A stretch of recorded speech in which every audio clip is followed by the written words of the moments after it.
localization, we rarely get noticed unless something breaks. But here we are today in this cavernous event venue having this conversation. So how do you feel now? It hasn't broken, so it's good. Right. I was Right. somewhat tense. Are we going to move from the backstage to the live, stage? Is this going to work, or it's going to be a complete failure? I'm trying a new video conferencing system today with you guys. Why not? Let's go do it. We're all trying things new. Well, let's talk a little bit about your journey into localization. So you're from France, I take it, and you were trained as an engineer. When did you develop an interest in language? And tell me a little bit about your undergraduate training, which was more technical, and then how you sort of made your way into localization and into language. Yeah, I think I always had an interest for languages. I mean, I used to read a lot. I had languages and foreign cultures. Okay, I had lots of friends through high school and engineering school from all over the world, and I always found that they had a more interesting life stories sometimes than the people I had grown up with in Paris or the suburbs. And so maybe I had that kind of a bug for internationalization, for globalization. Quite a few of those friends from back then also went to work in international careers, for large corporation, expatriation, things like that. And I think maybe that's something that brought us together, that passion for foreign languages, foreign cultures, diversity, exploring the world. And then I believe you trained as a civil engineer, and then you went on to do an MBA, and that led into going to sort of risk management and finance. Yes, totally true. I mean, initially my initial training as an engineer was to pour concrete and build roads and dams and bridges, which I have never done. Maybe one of the big regrets of my life. I don't know. But then things were just a succession of events and opportunities. From engineering school with my degree, going into business school. From there, at the time, France, we were having, there was a big growth in financial markets and future options. We're back in, early, late 80s, to date myself a little bit. And then having a technical background, math, solid math and scientific background, there was effectively with all of those kind of, new risk management, the approaches to options and trading. Then I tried this out. Then I ended up working for Reuters, which at the time was the largest, private network on the planet before the internet was there, pretty much, with their financial services back in Monaco. From there, through an event at the University of Nice, I got in touch with the UN Conference on Trade and Development, and then they asked me. They had one question for me, actually two questions. One is illegal because they asked my age, and the other one they asked me if I spoke Spanish, and I said yeah. I said, okay, well we're developing we're putting together a training center and training program in Costa Rica, Central America. Would you be interested and go and lead that? I was like 27. What do you say when somebody from the UN offers you an opportunity like that? You run and you take it. So I left, Europe, France, Geneva, Monaco, where I was, and moved to Costa Rica. I think you told me that they gave you a choice. They gave you a choice between Costa Rica and moving to Libya. And well, not initially. No. So the choice initially was between San Jose, Costa Rica, or San Salvador in El Salvador. I picked San Jose. And then a few years later, when basically the program ran out of funding, my boss in Geneva told me, "Hey, we're gonna bring you back, and I have two options for you. One program in Palestine and one program in Libya." And I told him, "Yeah, well, since you sent me to Costa Rica 3.5 years ago, I got married. I have a 13-year-old, stepson. I just bought a house, and I'm gonna go home tonight and tell my wife, honey, pack the bags, you're moving to Tripoli." That would not have been such a great idea. So at that point, we said, okay, what do we do? And we decided to stay in Costa Rica for some time. and I started working with the local university. Since I had contact with them as well through the training program from the UN. That was an easy side jump, and we did that.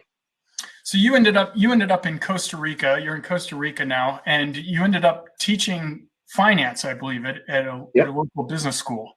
And then from there, you started doing freelance translation. So what caused you to start working as a freelance translator? So I think, though, jokingly, I would say blame my wife, because she's actually the professional translator interpreter in the family. That's what she was doing in Costa Rica when I met her. I realized, through that I had been doing localization without even realizing it, with Reuters, with the UN, because we had to translate material when I used to meet with customers. In Paris, in Monaco, most of my customers will complain that the manual from the system from Reuters were in English, and they didn't speak English because they were French. Guys, you're kidding me. You went to business school, you're working in an international bank, you do speak English, but they didn't want to. So we had to translate the material for them. So I guess that's where we became a little bit more tuned into translation, localization, and here we went. And this was in the mid to late 90s. And what were the kind of tools, and how did you do translation in those days? What was available to you?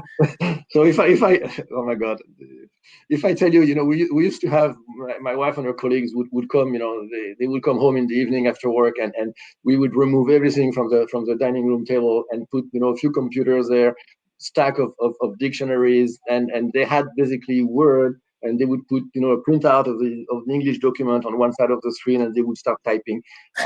And when there was a doubt or a question, they would kind of help each other, and then cross, and then one of them will edit the other, and vice versa. It was really, really manual. But that was the way.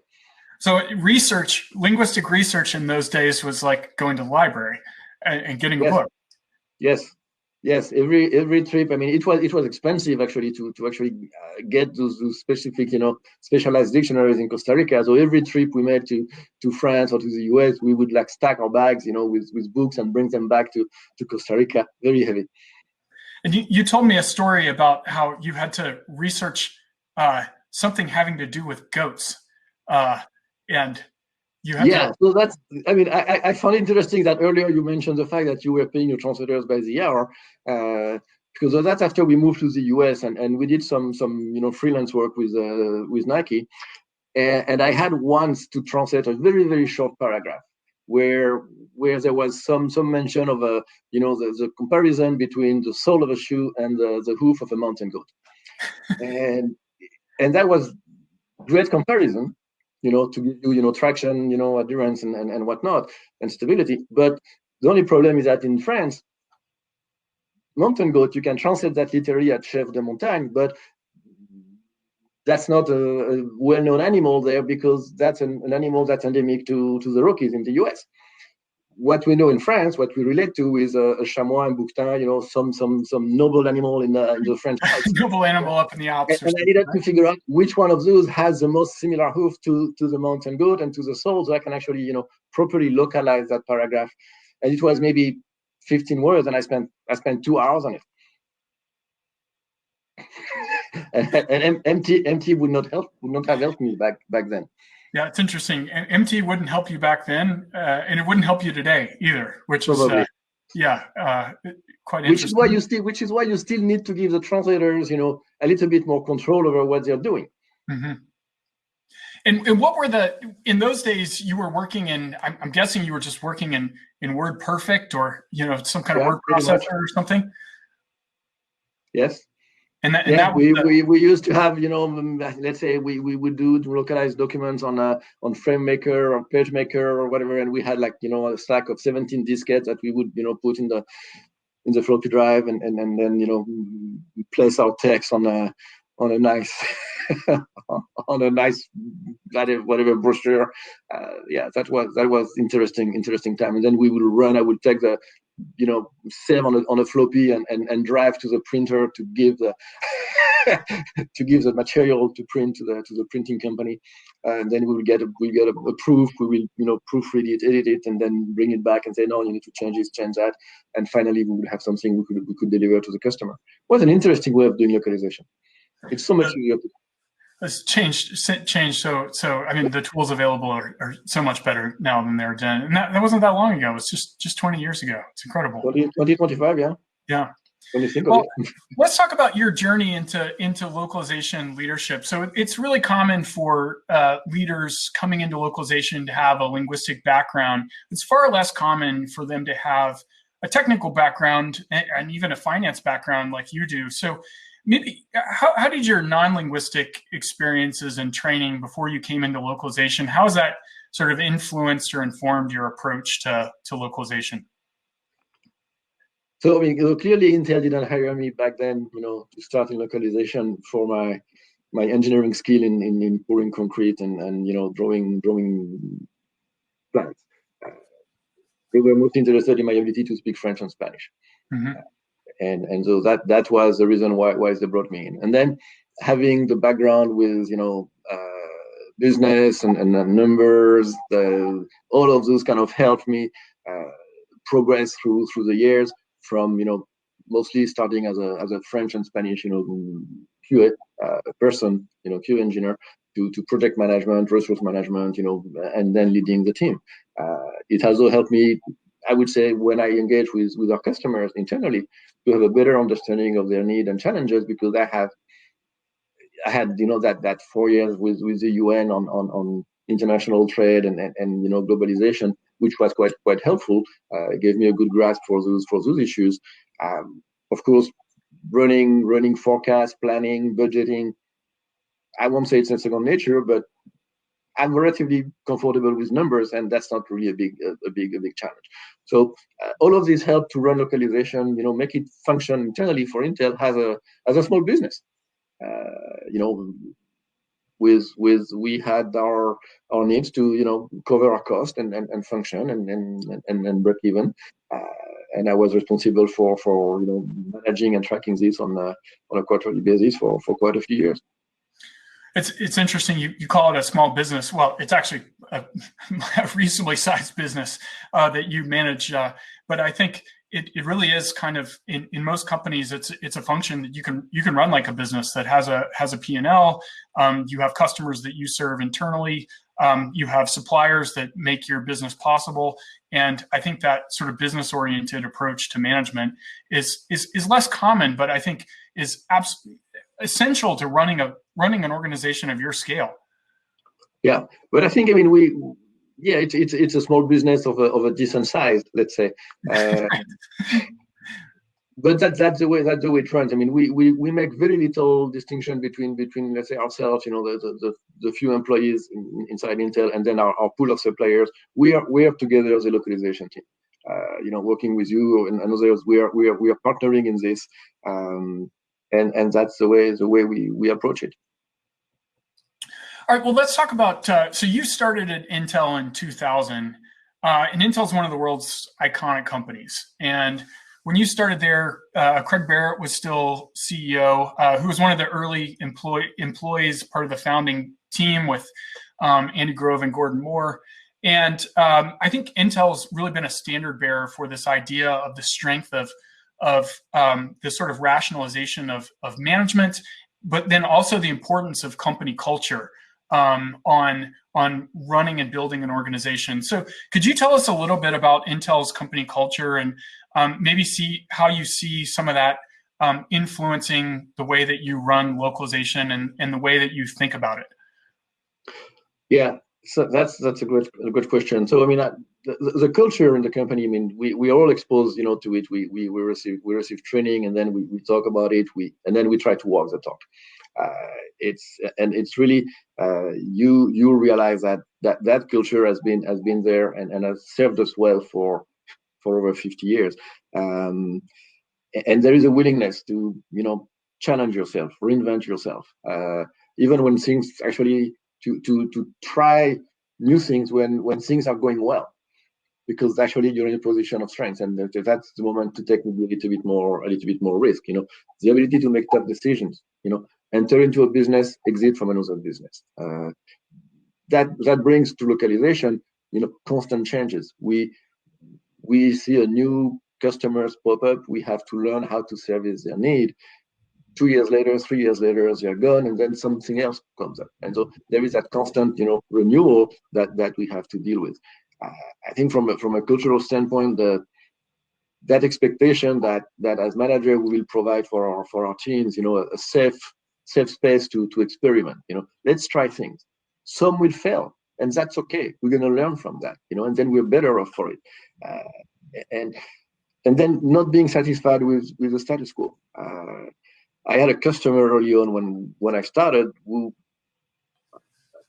expected us to deliver, a 10% improvement year over year. We had an ongoing project. He said, okay, you have, more practice. We can automate a few things. So I want to see that for the same budget, we get 10% more, or for the same volume, it costs me 10% less. And everybody was like, no, Loïc, we can do this. That's impossible. And when I'm looking at the numbers over 50 years, and if I take a very, very basic and simple metric like the fully burdened, translation cost or location cost per word, which is how many words did we translate during the year, and what was my budget, I think we went down. We actually did that 10% per year, year over year for 20 years, which is amazing. And that's all a reason of putting that culture into action. That's fascinating. I mean, I think that's certainly the story of Intel semiconductor business, which is just sort of relentless innovation in increasing production efficiency. And maybe, you're sort of uniquely equipped to be in that type of environment, given that you had sort of a kind of a finance and an analytical background. But I think you told me that your fully burdened per word rate you reckon has dropped like 95% in the last 20 years, something like that. Yeah, probably even, from, I don't know, I would say, I don't want to give numbers, but effectively, like, we went from closer to the dollar range to much closer to the few cents range. Mm-hmm.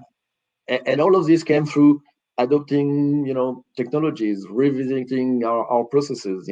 We had in-house translators, and we realized that model doesn't scale. We have a product launch. Suddenly, those translators we have for each language are overwhelmed with work, and then for the next 2 months, there is very little for them to do. And since they have a very, very specific skill, we can really use them on something else. The moment you put a translator doing project management work, suddenly you lose that person for translation. So we decided that doesn't work. We need to actually outsource our translation and work with solution suppliers instead of building an in-house team of translators. We deployed, PMS system. Then we adopted MT. We have been doing MT for over 10 years. Moved to neural MT. And then we can.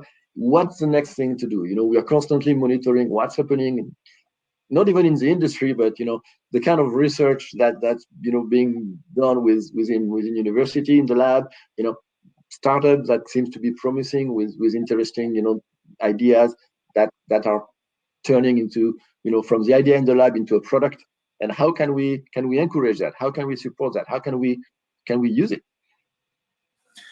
And following on that point about managing change, I think Intel, and we talked a little bit about Intel's culture. Intel's famous for sort of promoting and evangelizing Andy Grove's system of organizational objective setting called OKRs, which some folks probably are familiar with, which is objectives and key results. And an objective is something like, I'm going to come visit you in Portland, and a key result would be, I arrive before 5 p.m. So that we can go to dinner. I spend less than $50 on gas. The key results kind of say, can we measure that we achieve the objective? And you've decided in the last 2 years or so that you wanted to embark on a sort of another set of change in localization operations. Can you give us some examples of how you've sort of set objectives for the team and the environment that you've created for them to go about trying some new things in localization? Yeah, so you need to understand a little bit the way we are set and the way we function within Intel. So first of all, we're a little bit of an outlier in this industry because as an internal localization team, we are part of IT. We are not, part of sales and marketing or part of a product, product development team. That serves us very well when it comes to, integrating our solutions with the different content management system and other platforms that we have in use at Intel. Eventually, from a budget perspective, it's not as great because IT tends to be seen as a cost, and we try to reduce cost while we are trying to promote our activities as an enabler of revenue, and that changes the dynamic, that changes the discussion. For 18 of those 20 years, we function as a pay-per-view organization. So the metrics were really simple. We had a set of fixed cost, employees, licenses, tools, things like that. We had variable cost with our suppliers. And then we needed to go get business to bring money in and cover those costs. The main thing we were asked was break even. Figure out a model where you guys can break even, factor in a lot of things, vacation, sabbaticals, business meetings that really don't bring money to the bottom line, and figure things out and break even. So we were always looking for more business, going after new business, business partner within the company, trying to get their work, to run within our centralized capability. 2 years ago, we changed that, surprisingly. Something we had kind of discussed for quite some time, but there was not that much traction. And then finally, finance decided that monthly chargeback system that we had in place was too burdensome, and they wanted to say, no, you guys are going to need to simplify that. We're going to fund you completely. So they look at how much money had been transferred to us, through monthly charges to multiple cost center over a year. Okay, we're going to give you a budget that's equivalent to that, and you don't bill back. You just function within a budget. You're centrally funded. That totally changed the dynamic, and we had to adjust to that. And find a little bit, not very new metrics to measure performance or success, but the big challenge was, okay, people are not going to come to us and realize that, I can just go talk to Loïc and he's going to do the localization for me and I don't have to pay. So can we translate more languages? I have this stuff, can you guys translate it? And we had to figure out a way to prioritize and say, you know what? Maybe this is okay, this is not okay, or you're going to have to pay for this anyway because that doesn't fit my doesn't meet the threshold of this is important for Intel, this is critical, we're gonna use our budget to do it. My budget is not unlimited, so I have to work within that. And then we say, okay, since we have a budget, then what can we do next to actually still enable more of those customers to access our services, and what can we do to then control cost and bring in some more productivity gains and efficiency gains, so we can actually do more with the budget we have. And that became a little bit the new challenge. So then actually you are a small business because you have a budget that you have to manage to, and you have sort of this success failure, which is now more people want to translate more stuff, which is a good problem to have. That's I love it. I mean, I'm actually, if you were to ask me, I'm in localization, so I would much rather, not necessarily translate everything into any language, because I still want to figure out what is the business case for this. Is there a good rationale that makes we want to translate that content? But then I also want to say, hey, should we do more of that language? Should we explore, new languages? Is there a market for us? And so can we start that discussion with our stakeholders? The business unit, the sales and marketing partners, say, hey, we have that technology that has given us some efficiencies. Would you be willing to, can you explore those potential, new venues of additional localization? If it's interesting for you, if it's somewhere on your roadmap, let's talk and let's make it happen. Well, great. Well, we're right up at the end of our time, so we won't have time for QA. I've really enjoyed this discussion. Let's end with one thing. 2020, we talked about leading in a time of change.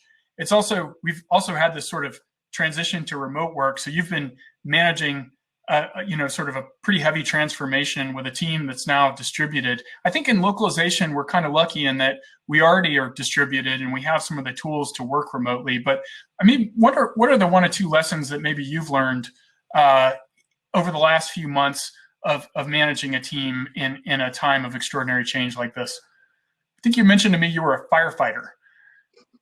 Yes, I'm not sure that has much to do with managing that transition, but you need to care for people. One of the things that we have learned is that, okay, let's be flexible. Let's realize that we kind of working from home. The environment is different. You might have spouse, kids, dogs, neighbors. It's not really. Yes, I have an office at home, but that's not exactly the same as I go to the campus and I work from an Intel facility. And so be flexible. I'm not as daring as you. I'm wearing pants today still, but things can happen, and you need to take care of yourself. You need to make time for yourself. We have actually, I think, we have changed a little bit our working hours. We try to make ourselves flexible during the day, and though we work earlier, we work later in the day. Sometimes we don't work in the middle of the day. That's a little bit of a different, but you need to make time for yourself. And I think we try to reach out to our colleagues, because we used to see them and just chat quickly, in the hallway.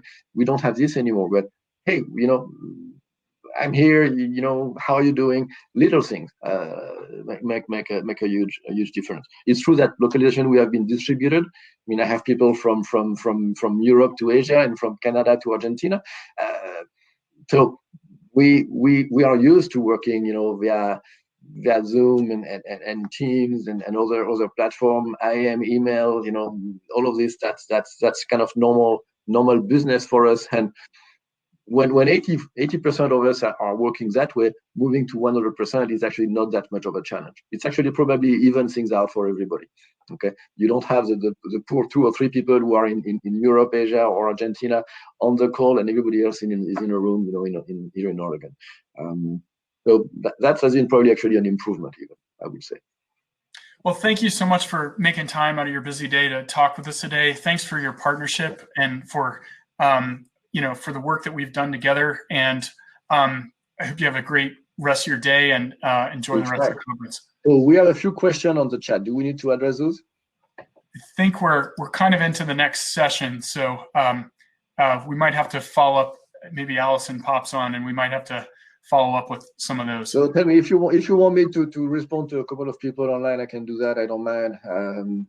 I guess we could continue the sort of the conversation online with Q&A. So why don't we do that and make way for Tom to come on and join us? Okay. So I mean, I see some question where we have a very small team at Intel. All right, we have over the years outsourced most of the localization, the production work.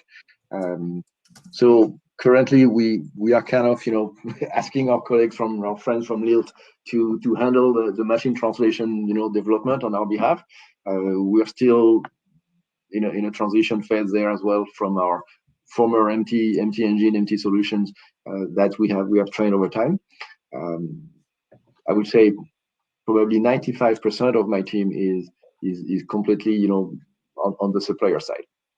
So we are really small in size, which is also very unusual given the scope of work that we have and the diversity of projects and all of this. But that talks to carefully selecting suppliers, and over the years changing the relationship from supplier to partner, and working with people that we trust, people that have our back, and have that degree of integration with their resources, where there is a very easy communication. I think Spence mentioned earlier, the partnership or the contribution to roadmaps and the discussion of, hey, those are the problems we need to solve, those kind of things. We are acting there the same way that we would have done 5-10 years ago with our few engineers, developers. So the fact that those guys are from Lilt or another supplier, that doesn't change the relationship and the openness and the willingness to work together. All right. Well, thank you so much, Loïc. Thanks for the conversation, and Yeah, thanks again for the partnership. You're welcome. My pleasure.